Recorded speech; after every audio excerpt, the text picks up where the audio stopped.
To the big money boys, the electric utility business looked like a sure thing. It had that one big golden word attached to it. Just like that popular Parker Brothers game board, that word was monopoly. You could control the generation and the distribution and charge what the traffic would bear. Serve what was the most profitable and forget the rest. Now, to make the whole thing come off, what you did was you formed a holding company. A company that owned companies that owned companies, and pretty soon nobody would know who owned what except the big money boys, and they came that close to controlling the whole electric utility industry. And that's just what was happening until rural America started hollering loud enough for the boys down at the state legislature to hear. And pretty soon the fellas down in Washington, D.C. began to listen. Yep, old FDR made the subject part of his presidential campaign. And by the Supreme Court had some words to say about that matter, too. And now my friends from the PUD, along with some folks who lived through those times, are going to team up to tell you a right interesting story.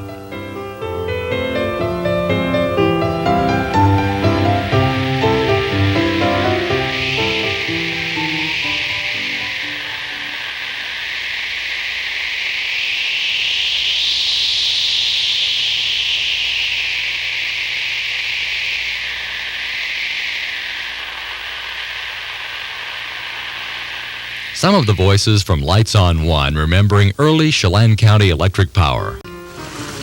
And just went through the power plant, through this turbine, and out in the spillway, and then down the creek again. And the water that came through that plant and out in that spillway, boy, you wanted to watch your step. If you ever got caught in it, you were gone. Most everything was just lights.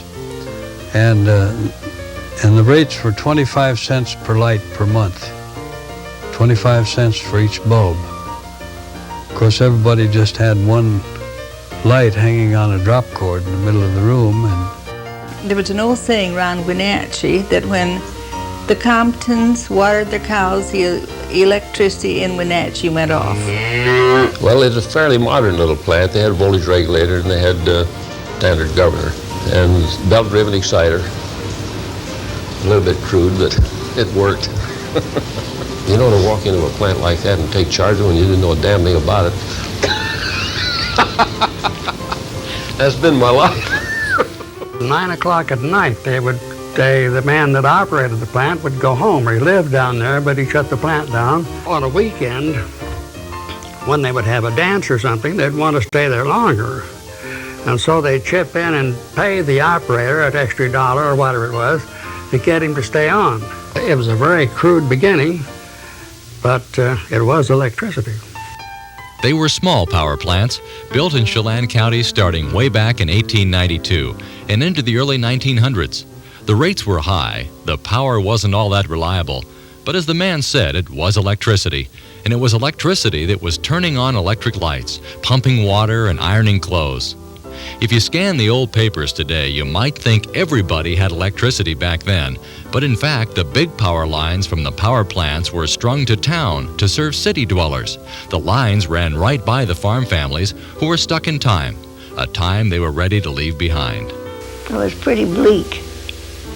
It wouldn't have been so bad if everybody was without electricity, but the people in town had electricity. But we didn't because we were out. And, well, we didn't have refrigeration. We didn't have hot water. Oh, we had a bath on Saturday night and sat in the dark. Well, we went to bed at 8 o'clock. You didn't use much hot water in those days, I'll tell you. Or water of any kind, especially in the wintertime, because you had to haul water on a sled about a half a mile from a creek. So a family of 5 would get by on probably not more than 20 gallons a week. We had kerosene lamps, and we did have a gasoline lamp with a couple of mantles, and that was our primarily source of light. Everything was done by hand. When you pumped water for a bunch of cows and horses, you did it by hand. The problem was there was no profit to be made in serving the rural electric customer. The private investor-owned electric companies like those serving Chelan County and most of the nation at the time made it pretty darn tough for country dwellers to get electricity. If you wanted electricity, this is what you have to do, Mr. Farmer. That was the way the private power company would face him. And you can pay us and we'll install the lines, or you can go out and cut the poles and put them up yourself and string the lines and so forth. But once those lines are in place, you're not in the power business. We are the power company. Therefore, you will deed those lines to us in order to get your service. And those lines then become our property. And the right-of-way across your farmland, if you've come across farmland, become our right-of-way. The Puget lines just went so far. So out in the rural areas, there was no electricity. And we were right on the borderline. I know we tried to get electricity, and they said yes for $2,500. $2,500 was a lot of money at a time when you could buy a brand new Ford sedan for $495, complete with starter, windshield wiper, mirror, and gas gauge. In fact, there are a lot of ranchers that didn't make $2,500 in a whole year. Nationwide, many farm families were without electricity. In Washington State, angry farmers and ranchers rallied behind the Washington State Grange and Grange master Albert Goss. Goss and others began to point the finger at the real culprit behind the high electric rates and the unwillingness to serve rural areas. Northwest investor-owned private power companies were not calling their own shots. They were but small fingers on the hands of giant Eastern electric utility holding companies. Here in the Pacific Northwest, all of our private power companies operated on a monopoly basis, were wholly owned subsidiaries of these Eastern public utility holding companies. Led by financial giants like J.P. Morgan, Stone & Webster, and Samuel Insull, the holding companies controlled over a dozen private utilities, including Washington Water Power Company and Puget Sound Power and Light Company, the utilities then serving Chelan County. The operating company and or the holding company simply looks at the rural area, and their decision as to whether it is reasonable or not to put in a power line has to do with one question: density. And in eastern Washington, you have farms that are 1, 2, 3 people to the mile, something like that. Very sparse. The holding company's greed was well documented. They borrowed more money to grow larger by buying small utilities and demanded more and more profit from the companies down the line. We had been pretty well exploited by Eastern interests. At least I came to feel that way. They were milking it. They really did. They took the cream right off, and kept us right down to a nub. It was the stuff of a real social revolution in this country. That's what was upsetting to the farmer. And my own opinion is that it was the farmer's wife who was right behind him saying, go get me some or go get yourself another wife, because people were dying young. They were dying at 35, 40, 45 years old from the kind of work that they were doing out on the farm. The Washington State Grange continued to expose the holding companies, the power trusts. Grange master Albert Goss appointed Ira Shea as deputy master, and they began to preach about a solution: public power, owned by people, not for profit, wresting power from the holding companies and giving it to the people. The heart of the matter was the right to vote for public power, a right available at the time in municipal areas, but not in the country. But as soon as you got outside the city limits, the rural people had no such right. They couldn't vote on it. You had to take the private power company, you had to accept what they give you and like it or lump it. 14 cities in the state had their own power and lights. Seattle and Tacoma were the leaders. Shea and Goss pointed to the success of Washington State's municipal systems. In many cases, the public power system would force the neighboring private company to reduce prices to compete. People in Chelan County took notice. And then they'd keep looking at what was Seattle and Tacoma had. They owned their own power systems, and they had the lowest cost power in the United States. They said, well, my golly, if they can do it in Seattle, maybe we can do it here. So that's where the Grange Power Bill came in. The Power Bill, Initiative Number 1, was drafted with the help of Tacoma attorney Homer T. Bone. the Grange adopted the measure, which would give people in the county the right to vote yes or no for county-wide consumer-owned public utility districts, PUDs. The PUDs, if voted in, would have the right to condemn the facilities of the private companies serving the area. The measure was to be voted on by the people of the state in 1930, and the battle was on. Private power companies mounted a huge anti-power bill campaign. Dynamite, they said. You'll pay more taxes, they cried. On the other side, the Grange attacked the Power Trust and the existing lack of the right to vote. Ira Shea remembered traveling town to town, preaching for public power. Sometimes he and his associates weren't all that welcome. And that was better. Oh, that was a better campaign. One of my associates got beat up in one night in a fist fight. Well, they beat him up because he was so vocal and fighting for the PUD. U.S. Senator C.C. Dill stated, "If the Power Trust beats this bill, it will have the country people by the throat so far as electric light and power rates are concerned." He noted that in Tacoma, a resident with an all-electric home paid 1/4 the rate of the customers served by the private utility in Spokane. In the midst of the battle, the Eastern holding companies were leading the country to financial ruin, helping the public power argument. Not only that, a holding company frequently, in almost all cases, would control assets of, say, $1 billion with maybe $3 million, so that they were highly pyramided. And that is not too bad. It tends to maximize the earnings as the thing is growing.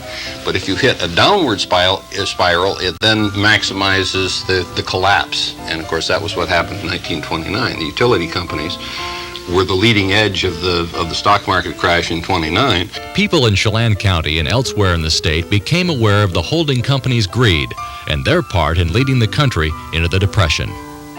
They had sold a tremendous amount of stock here in the late 20s. They sold preferred stock, and it immediately didn't pay any dividends, and it went down to $5 on the 100. They sold for $100 par. And a lot of people lost their shirts on it. A lot of people lost their orchards, so forth, because they'd bought that stock. Prior to the election, the Wenatchee Chamber of Commerce urged a no vote for public power, and the Wenatchee Daily World editorialized against the power bill. Publisher Rufus Woods pointed to the achievements of private power in the Wenatchee area. But you got to remember that in 1929 and 30 and 31, Puget Power was building Rock Island Dam.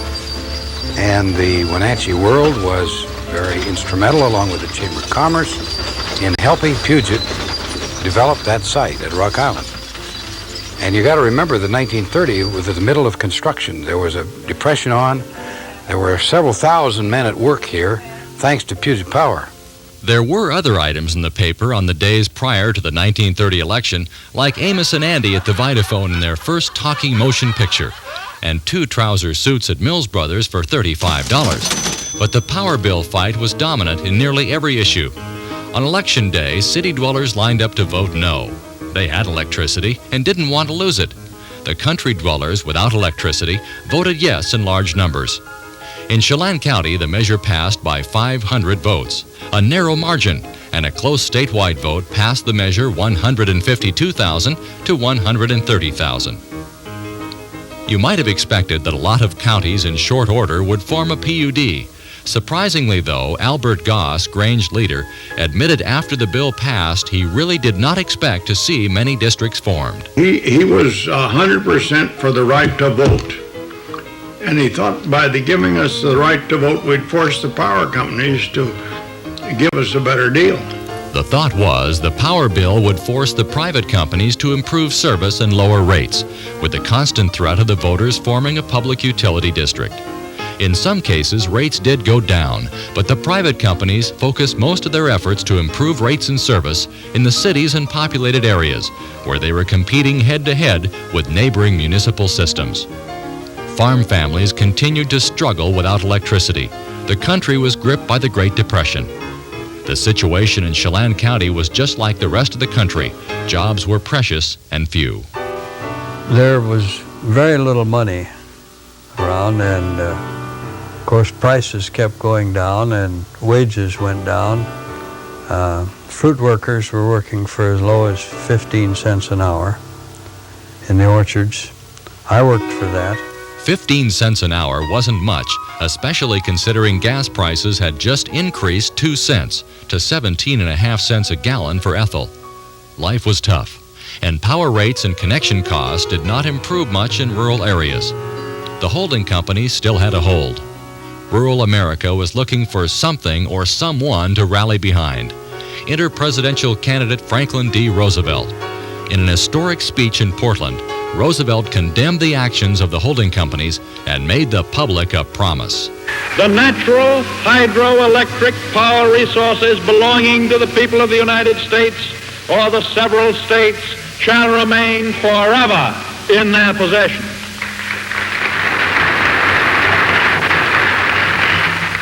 My friends, to the people of this country, I have but one answer on this subject. Judge me by the enemies I have made.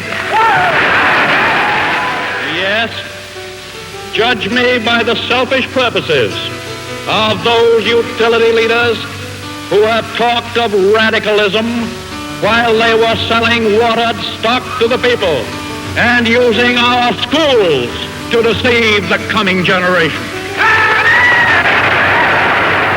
Roosevelt defended the right of public ownership of electric systems and promised federal hydroelectric development on the Columbia River. He promised jobs. Roosevelt was elected president, and he kept his promise. In the summer of 1933, he made the decision to build Bonneville and Grand Coulee dams. The construction of Grand Coulee Dam was promoted by Roosevelt at the highest level, and he was driven by a local Central Washington group with the same vision. Perhaps the dam's greatest spokesman was the Wenatchee Daily World publisher, Rufus Woods, who began to preach about the virtues of such a development on the pages of his newspaper as early as 1918. Everybody forgets that the campaign for Grand Coulee Dam was started right here in Chelan County with Rufus Woods. Rufus Woods was the father of Grand Coulee Dam. His campaign in his newspaper to get Grand Coulee Dam was the thing that made the people of Chelan County conscious of power. The fulfillment of the promise of cheap hydroelectric power was at hand. Armed with the right to vote, farmers and grangers pushed hard for public power. The private companies continued to fight back. Local public power pioneer Veda McMullen promoted her case door to door. There was something about this word public that frightened people. I know after I become involved, my uncle thought I was making a big mistake. He said, Veda, this will ruin you to get mixed up in this. And he said, one of my friends came to me and accused you of being a communist. That's how tough it was. The public power movement was helped along by President Roosevelt. The Rural Electrification Act was authorized in May 1936, providing federal loans for building generation and distribution systems in rural areas.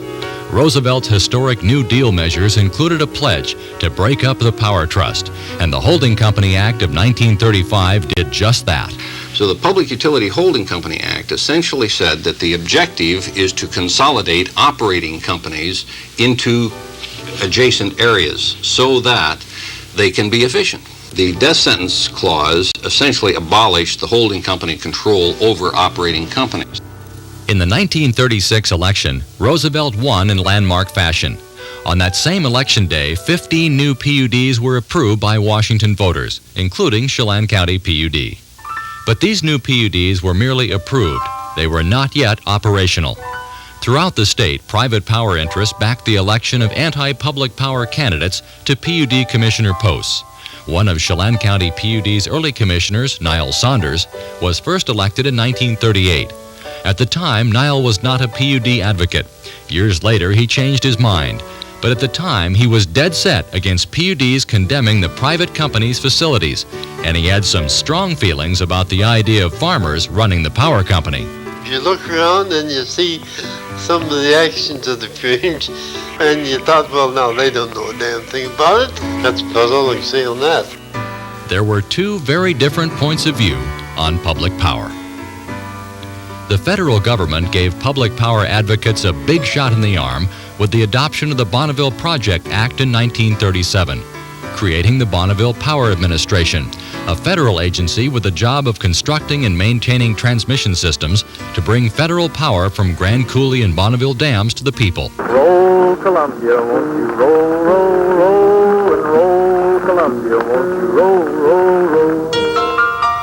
The act established preference, or first call to federal power, to public power agencies, like PUDs, and established a single rate for power from federal dams, no matter the transmission distance. President Roosevelt's dream of bringing electricity at cost to the Pacific Northwest was now within reach. The transmission of electricity is making such scientific strides today that we can well visualize a date not far distant when every community in this vast area will be fully electrified. Roosevelt's vision was sound, but the dream would have to wait as depression-weary eyes began to look at unsettling events across the oceans. There were those that felt in their bones the world would soon be at war. The signs were there. In 1936, Germany invaded the Rhineland. In 1938, the Germans invaded Austria, and the relentless march continued.